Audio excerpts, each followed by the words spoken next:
Compare. இந்த வார்த்தையை வந்து நம்ம வாழ்க்கையில் வந்து நிறைய தாட்டி நம்ம கேள்விப்பட்டிருக்க மாட்டோம், கேட்டிருக்க வாய்ப்பு கிடையாது. ஆனால் வந்து நம்ம வாழ்க்கையில் நமக்கே தெரியாமல் இந்த விஷயம் வந்து நமக்குள்ளே இருக்குது. அதாவது வேறு எதுவும் கிடையாது, ஒப்பிட்டு பார்க்குறது அப்படின்னு நம்ம சொல்லுவோம். ஆக்சுவலாக வந்து தமிழில் பார்த்திங்கன்னா ஒப்பிடுறது அப்படின்னு நம்ம சொல்லுவோம். இந்த ஆக்சுவலாக வந்து பொதுவாக பார்த்திங்கன்னா யாரோ ஒருத்தங்கிட்ட கேட்டிங்கன்னா இந்த வார்த்தையை சொன்னோன்னா வந்து நீங்கள் வந்து இந்த மாதிரிலாம் கம்பேர் பண்ணக்கூடாது. ஸோ உங்களை வந்து ஒருத்தரை வந்து இன்னொருத்தர் மேலே கம்பேர் பண்ணுறது ரொம்ப தப்பான விஷயம் அப்படின்னு சொல்லி நீங்கள் மேபி வந்து ஸ்கூலில் படிச்சிருந்தால் அந்த மாதிரி சொல்லியிருப்பாங்க. ஸோ அந்த மாதிரி நம்ம கேள்விப்பட்டிருப்போம். இதை தாண்டி பார்த்திங்கன்னா நம்ம வந்து இதை வந்து இந்த மாதிரி யாரோ ஒருத்தர் சொல்லிட்டாங்கன்னா அப்போ நாமளே ஏற்றுப்போம்ல. ஸோ அந்த டைமில் பார்த்திங்கன்னா நம்ம வந்து ஆமாம் நாமும் கம்பேர் பண்ணக்கூடாது, ரொம்ப தப்பான விஷயம். ஸோ அவங்க சொன்னது பார்த்திங்கன்னா அது சரியாக தப்பா அப்படின்னு தெரியாது, இருந்தாலும் அவங்க நிறைய பேர் சொன்னதுனால நம்மளே பார்த்திங்கன்னா சரி ஓகே கம்பேர் பண்ணக்கூடாது, தப்பான விஷயம் போல். ஸோ அந்த மாதிரி நம்ம நினச்சிட்டு இந்த ஒரு வார்த்தையை வந்து நம்ம யூஸ் பண்ணாமல் இருப்போம். அந்த மாதிரி நம்ம கம்பேர் பண்ணுறது இல்லை அப்படின்னு சொல்லி நமக்கே நம்ம நினச்சிட்டு இருக்கோம். ஆனால் நம்ம வாழ்க்கையில் வந்து நம்ம செய்கிற ஒவ்வொரு விஷயத்துலையும் ஒரு சின்ன விஷயமா இருக்கட்டும், ஒரு மிகப்பெரிய விஷயமா இருக்கட்டும், நம்ம வந்து ஒரு சந்தோஷப்படுறதா இருக்கட்டும், இல்லை ஒரு சோகத்தில் இருக்கிறதா இருக்கட்டும், அது மட்டும் இல்லாமல் ஒரு டிப்ரெஷன், ஒரு மன அழுத்தத்தில் இருக்கிற மாதிரி, இல்லைனா பார்த்திங்கன்னா ஒரு விஷயத்தில் ஜெயிக்கிறதா இருக்கட்டும், இல்லை தோக்கிறதா இருக்கட்டும், இல்லை காம்படிட்டிவே பண்ணாமல், அதாவது போட்டியே போடாமல் நான் வந்து ஜெயிக்கவும் மாட்டேன், தோக்கவும் மாட்டேன், நான் அதில் சேரவே மாட்டேன், இருந்தாலும் இந்த மாதிரி விஷயங்கள் எல்லாத்தையுமே பார்த்திங்கன்னா இந்த கம்பேர் அப்படிங்கிற விஷயம் வந்து இருக்குது. ஆக்சுவலாக வந்து நம்ம நல்லா தான் இருப்போம், ரொம்ப சந்தோஷமாக இருப்போம். ஏதோ ஒரு சின்ன ஒரு விஷயம் நமக்கு உறுத்திக்கிட்டே இருக்கும், அதுக்கு அந்த ஒரு விஷயம் தான் கம்பேர். ஸோ அதுக்கப்புறம் நம்ம சோகமாயிருவோம். இல்லைனா பார்த்திங்கன்னா ஒரு சின்ன விஷயம் வந்து நமக்கு ஒரு சந்தோஷத்தை கொடுக்கும். ஸோ அதுவும் பார்த்திங்கன்னா கம்பேர். ஸோ அந்த கம்பேர்னு பார்த்திங்கன்னா நம்ம பேருக்கு தான் அந்த வார்த்தையை யூஸ் பண்ணுறது இல்லையே தவிர நம்மளை சுற்றி பார்த்திங்கன்னா ஒவ்வொரு விஷயத்துலையும் நம்ம வந்து அந்த மாதிரி தான் பண்ணிகிட்ருக்கோம். இந்தளவு நமக்குள்ளே வந்து இந்த மாதிரி ஒரு விஷயம் வந்து உருவாயிருக்குன்னா கண்டிப்பாக வந்து இதை வந்து நாம் வந்து கற்றுருக்க மாட்டோம், நமக்கு ஏதோ கற்றுக் கொடுத்துருப்பாங்க. ஸோ எல்லா விஷயமே அப்படி தானே, நாம் எதுவுமே உருவாக்குறது கிடையாது, நாம் எப்படியும் மாற போகிற கிடையாது. ஸோ நம்மளோட ஒவ்வொரு விஷயத்துக்கும் ஏதோ ஒரு ஃப்ளாஷ்பேக் இருக்கும். ஸோ அதே மாதிரி தான் நம்ம எல்லா வாழ்க்கையிலையும் பொதுவாக இருக்கக்கூடிய விஷயம் அப்படின்னு சொல்லி கேட்டிங்கன்னா ஃபர்ஸ்ட் ஆஃப் ஆல் வந்து இந்த விஷயங்கள், இந்த கம்பேர் ஒப்பிட்டு பார்க்குறது அப்படிங்கிற விஷயம் வந்து எங்கேருந்து ஆரம்பிக்குது, இந்த ஒரு கெட்ட பழக்கம் எங்கேருந்து ஆரம்பிக்குதுன்னு சொல்லி கேட்டிங்கன்னா நம்ம பேரண்ட்ஸ் கிட்ட இருந்து. ஸோ ஸ்டெப் பை ஸ்டெப்பாக பார்த்தீங்கன்னா பேரண்ட்ஸ், டீச்சர்ஸ், இந்த மாதிரி கொஞ்சம் கொஞ்சமாக இது முன்னேறி போகுது. என்னடா பேரண்ட்ஸ்லேருந்து அப்படின்னு சொல்கிறா, அப்போ பேரண்ட்ஸை தப்பு சொல்கிறியா அப்படின்னு சொல்லி கேட்டால், இல்லை நீங்களே கொஞ்சம் நினச்சி பாருங்களேன். கிட்டத்தட்ட வந்து கண்டிப்பாக இந்த மாதிரி ஒரு கேள்விகள் வந்து உங்கள் மேலே கேட்கப்பட்டிருக்கும். கண்டிப்பாக ஏதோ ஒரு சுச்சுவேஷனில் அவங்க பார்த்திங்கன்னா ரொம்ப அப்நார்மல், அதாவது அவங்க வந்து ஒரு எமோஷ்னலாக ஏதோ பேசியிருப்பாங்க, இருந்தாலும் பார்த்திங்கன்னா இந்த ஒரு கேள்விகள் வரும்.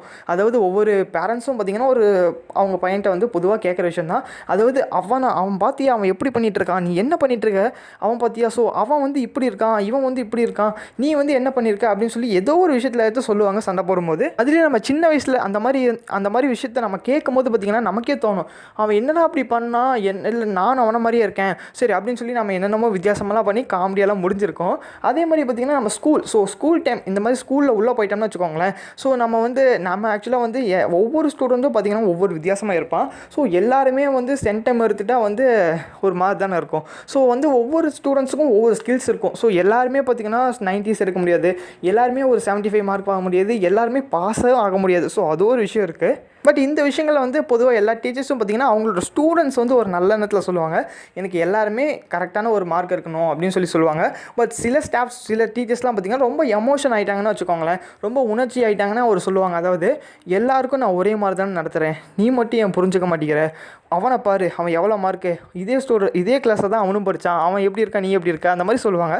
ஸோ இந்த மாதிரி விஷயங்கள் வந்து நமக்குள்ளே வந்து நம்ம சின்ன வயசுலேருந்து நம்ம இதை கேட்டு வளர்ந்து பார்த்திங்கன்னா நம்ம பெருசானதுக்கப்புறம் கூட இல்லை பார்த்திங்கன்னா சின்ன வயசுலேயே பார்த்திங்கன்னா இந்த விஷயம் நமக்குள்ளேயே வந்து உருவாயிருது. நான் இப்போ சொன்ன விஷயங்கள் பார்த்திங்கன்னா கண்டிப்பாக எல்லா ஸ்டூடெண்ட்ஸும் ஒரு டாப்பர் அந்த மாதிரிலாம் வேணாங்க.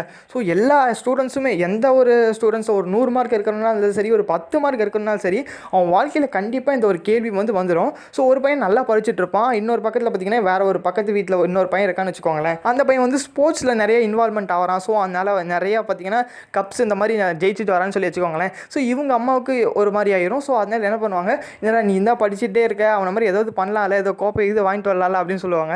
இல்லைன்னா பார்த்திங்கன்னா அவங்க வீட்டில், அதாவது அந்த ஸ்போர்ட்ஸ் அந்த சொன்னல, ஸோ அந்த பையனோட அம்மா வீட்டில் பார்த்திங்கன்னா இந்த பையனை பற்றி சொல்லுவாங்க, அதாவது என்னடா நீ பாட்டு விளாண்டுக்கிட்டே இருக்க, உன் படிப்பு எப்படி ஆக போதோ. ஸோ இந்த மாதிரி என்ன தான் நம்ம எல்லா விஷயத்துலையும் ஒரு சாட்டிஸ்ஃபேக்ஷன் பண்ணாலும் எல்லா விஷயத்தையும் நம்மளால் பண்ண முடியாது. ஏன்னா இந்த உலகத்தில் பிறந்த ஒவ்வொருத்தருக்கும் பார்த்திங்கன்னா ஒவ்வொரு விஷயங்கள் வந்து பிடிச்சிருக்கும், ஸோ ஒரு விஷயங்கள் பிடிக்காது, சில விஷயங்கள் வரும், சில விஷயங்கள் வந்து வராது.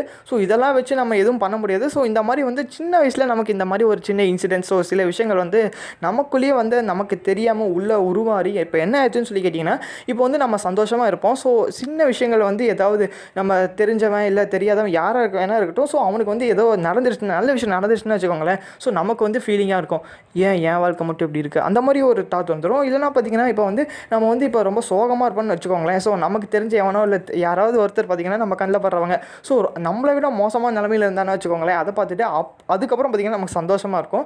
ஸோ இந்த மாதிரி பார்த்திங்கன்னா ரொம்ப ஒரு மோசமான பழக்கம். அந்த ஒரு விஷயம் பார்த்திங்கன்னா நமக்கு வந்து நமக்கே தெரியாமலும் சொல்ல முடியாது, நமக்கு தெரிஞ்சுன்னு சொல்ல முடியாது. ஸோ சில பேர் பார்த்திங்கன்னா ரெகனைஸ் பண்ணியிருக்க வாய்ப்புகள் இருக்குது. ஆனால் பல பேருக்கு இந்த ஒரு விஷயங்கள் வந்து தெரியாமல் கூட இருக்கலாம். ஸோ இந்த ஒரு வீடியோ மூலிமா நீங்கள் வந்து தெரிஞ்சுக்கோங்க. ஏன்னா வந்து உங்களோட சந்தோஷங்கள், அதாவது உங்களுக்கு வந்து ஒரு ஃபீலிங்ஸ் ஏற்படுதுன்னா, அதாவது நீங்கள் வந்து இப்போ சந்தோஷமாக இருக்கிறதா இருக்கட்டும் இல்லை ஒரு சோகமாக இருக்கட்டும், ஸோ அதுக்கான காரணங்கள் இப்போ நீங்கள் ஒரு விஷயத்தில் வந்து ஜெயிக்கிறதா இருக்கட்டும் தோக்கிறதா இருக்கட்டும், ஸோ இதுக்கு எல்லாமே நீங்கள் வந்து ஒரு காரணம் அப்படின்னு சொல்லி கேட்டிங்கன்னா அது வந்து அந்த காரணங்கள் வந்து உங்களை சார்ந்ததாக இருக்கணும். அதாவது உங்கள் வாழ்க்கையில் ஏற்படுற வெற்றிகளாக இருக்கட்டும் தோல்விகளாக இருக்கட்டும் எல்லாத்துக்குமே பார்த்திங்கன்னா காரணங்கள் வந்து உங்கள் கிட்ட இருந்தால் உருவாகணுமே தவிர மற்றவங்க கிட்ட இருந்து உருவாகிறதுக்கான காரணங்களை நீங்கள் உருவாக்கக்கூடாது. ஸோ அது வந்து ரொம்ப தப்பான விஷயம்.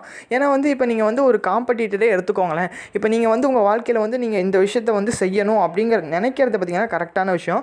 ஆனால் ஒரு வேளை நான் இவனை தாண்டி இவனை இது பண்ணிட்டு நான் போகணும், ஸோ அதாவது இவனுக்கு மேலே நான் வரணும் அப்படின்னு சொல்லி நினச்சிங்கன்னா வச்சுக்கோங்களேன், நீங்கள் வந்து அவன் வந்து எங்கே இருப்பான்னு சொல்லி தெரியாது. ஏன்னா ஆஃப்டர் சம்டைம்ஸ் பார்த்திங்கன்னா நீங்கள் வந்து அவன் ரொம்ப மோசமான நிலைமையில் இருப்பான், நீங்கள் அதை விட கொஞ்சம் பெட்டராக இருப்பீங்க. ஸோ அந்த டைமில் வந்து நீங்கள் மோசமாக இருக்கிற விஷயம் உங்களுக்கு தெரியாது, அவனை ஜெயிச்சிட்டேன் அப்படிங்கிற விஷயம் மட்டும்தான் தெரியும். ஆனால் நீங்கள் சுற்றி இதெல்லாம் ரெகனைஸ், அதாவது இந்த விஷயத்தெல்லாம் புரிஞ்சுக்கிறதுக்குள்ளே உங்கள் வாழ்க்கை உங்கள்கிட்ட இருக்காது. ஸோ முடிஞ்ச அளவுக்கு பார்த்திங்கன்னா நீங்கள் வந்து ஒரு விஷயங்களை வந்து நீங்கள் வந்து எடுத்துக்கோங்க, அதாவது உங்கள் கிட்ட இருந்து உருவாக்கிக்கோங்க. எனக்கு அவன் சொன்னான் இவன் பண்ணான் ஸோ இதனால் வந்து நான் இதை வந்து பண்ணேன் அப்படின்னு விஷயம் எந்த விஷயத்தையும் நீங்கள் வந்து எடுத்துக்காதீங்க.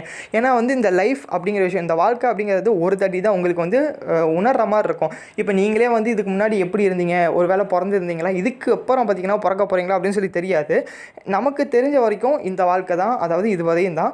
அதனால் நீங்கள் முடிஞ்ச அளவு வந்து உங்களுக்கு இந்த வாழ்க்கையில் வந்து உங்களால் என்னென்ன பண்ணிக்க முடியுமோ நீங்கள் வந்து இந்த ஒரு கிடச்சிருக்கிறது இந்த ஒரு சான்ஸு, அது நல்லா இருந்தாலும் சரி நல்லா இருந்தாலும் சரி, ஸோ வாழ போகிறது நீங்கள் தான். ஸோ அது எந்த ஒரு விஷயமா இருந்தாலும் சரி, நீங்கள் வந்து இவன் சொன்னான் அவன் சொன்னான்னு சொல்லி அதெல்லாம் கேட்க வேணாம். இவன் பண்ணுறனால நான் இதை பண்ணுறேன், இவன் செய்கிறனால இதெல்லாம் பண்ணுறேன் அப்படின்னு சொல்லி எதையுமே பண்ண வேணாம். உங்களுக்கு என்ன தோணுதோ அதை நீங்கள் வந்து செய்யுங்க. செய்கிற விஷயத்த வந்து ஃபுல் கான்சன்ட்ரேட்டாக செய்யுங்க. ஸோ முடிஞ்ச அளவுக்கு உங்களோட அந்த ஒரு நம்பிக்கையை வந்து நீங்கள் போட்டு பண்ணும்போது பார்த்திங்கன்னா கண்டிப்பாக ஒரு நாள் வெற்றி அப்படிங்கிற விஷயம் கிடைக்கும். ஆனால் தோல்விகளுக்கு அப்புறம் தான் வெற்றி அப்படிங்கிற விஷயம் கிடைக்கும். நீங்கள் வெறும் தோல்வியை மட்டும் பார்த்துட்டு வெற்றி கிடைக்கல அப்படின்னு சொல்லி ஃபீல் பண்ணக்கூடாது. கண்டிப்பாக பார்த்திங்கன்னா ஒரு நாள் வந்து வெற்றி கிடைக்கும். நீங்கள் எவ்வளோ தோல்விகளை கண்டிப்பாக சந்திக்கிறீங்களோ அந்த அளவுக்கு பார்த்திங்கன்னா ஈக்குவலான ஒரு விஷயம் வந்து உங்களுக்கு மிகப்பெரிய விஷயமா ஒரு நாள் வந்து கிடைச்சே தீரும். அதான் பார்த்திங்கன்னா ரூல்ஸ். ஆனால் நீங்கள் ஒரு வேளை பாதியிலே விட்டுட்டு போயிட்டால் அது எல்லாமே வீணாக தான் போகும்.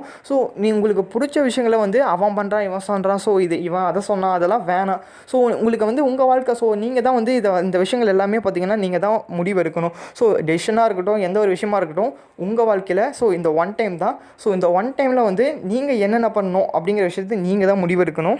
ஏதோ சும்மா சொல்லணும்னு தோணுச்சு அதான் சொன்னேன். பாய்.